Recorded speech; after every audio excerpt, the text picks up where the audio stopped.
эртеден бери исламдын анан суфизмдин борбору болуп эсептелген. Азыркы күндө Оштогу Сулайман тоо кандайдыр бир ислам менен суфилердин символу болуп эсептелет. Ушундан баштайлы. Ошондуктан Ош Меккеден кийинки эле сыйына турган жер болуп эсептелет. Ар бир мусулман Ошко барып сыйынып келүүгө кандайдыр үмүттөнөт да. Оштун эли эмне иш кылса болот? Жерибиз тар, айтып кеттик. Өзгөчө Ош өрөөнүндө жер тар.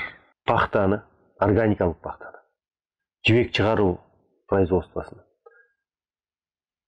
жүн чыгаруу.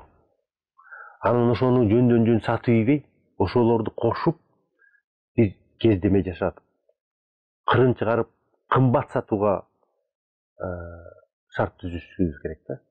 Жибектен, пахтадан, анан жүндөн жасалган материалдар, кошулган материалдар эң талаптуу, эң кымбат болуп эсептелет. Бирок аны дагы жөн эле материалды кездеме менен жиберип ийбейбиз. Ошону тиге турган дагы фабрикабыз керек. Карасаңыздар, 3 фабрика курулду, бир кездеме чыгарды, кымбат. Ошол кездемеден эмне чыгат?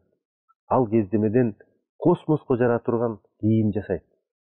Ал кездемеден эң кымбат жанакы мода чыгара турган кийим чыгарылат. Ошонун баары Кыргызстанда тигилиш керек.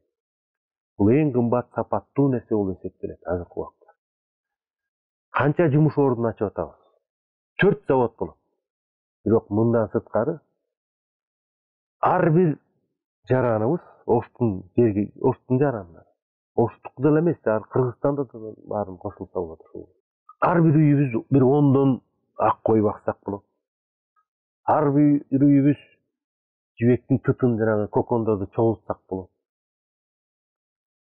Ар бир үйдө органикалык пахта чыгарсак.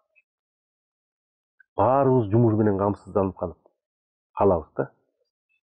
Баарыбыз ошол заводдорго поставщик болуп калабыз. Алар ошол талап кылат.